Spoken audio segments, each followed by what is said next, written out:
Every good game needs some lore. Look at games like FNAF. I mean, you don't even need to play the game to experience Freddy or you can just watch 12-hour videos of people explaining the whole lore about it. So yeah, I have a little game called UMB. You know, it's a little cool and stuff. If you don't know what that is, it is a sandbox game that is made up of letters and symbols. And yeah, it's also under Megabyte, but that's not important at all. So yeah, lore time. When I think about UMB and its potential story, I always ask this question. Is the world inside UMB normal and just portrayed with letters and symbols, or is the world actually made up of these characters? Let's go with the second option. Now the reason as to why the world is made up of letters.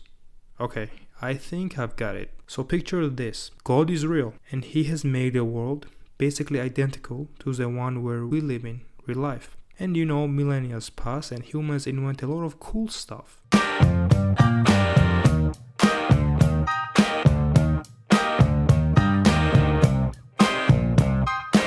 Among them was the invention of languages, communication, and writing. Now this handsome fella god looks at the man-made languages and he becomes fascinated. So he looks over at all the nations and regions of his world to discover one ultimate language. And of course he picks English, because English is very cool. He watches as humans write books, poems, basically giving depth to their invented language.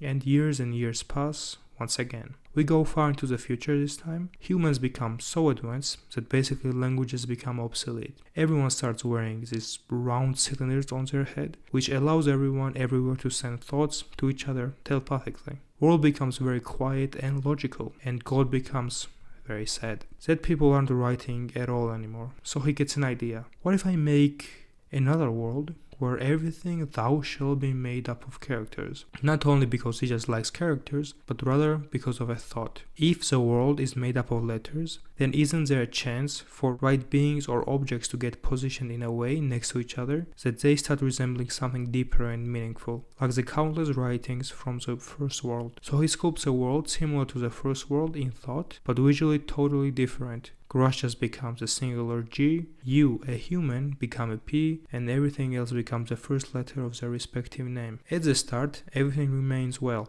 The whole world is just collage of letters, but something changes along the way. Undetermined time passes, men evolve, and they start inventing objects that are not represented by a letter. Man invents an axe, a pickaxe, a chair, a table, and some pushers. The whole idea behind this second world was for letters, words and sentences to come back, but men also managed to follow God's wishes in this second version of the world as well. God sighs as he watches his poetic world turn from strings of letters into man-made things. The second world just becomes the first world. No matter the circumstances or the rules of nature, humans just end up following the same instincts, enacting same actions, coming up with same ideas. Maybe God will try to capture the initial beauty of letters once again in the future, but that remains undecided. Could another attempt really yield any different of a result, or will the same exact events transpire on every single new iteration of the world?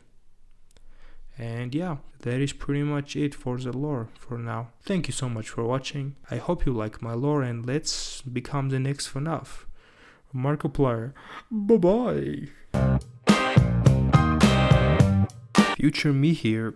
Basically, after finishing the video, I discovered a huge plot hole in the lore. The whole idea is that God made everything in the world represented by letters. So then, why do the fish not follow the structure? You just know the lore is good when there's already a plot hole. As I'm literally, I can't even speak, as I'm literally inventing it. Damn. Alright, bye for real this time.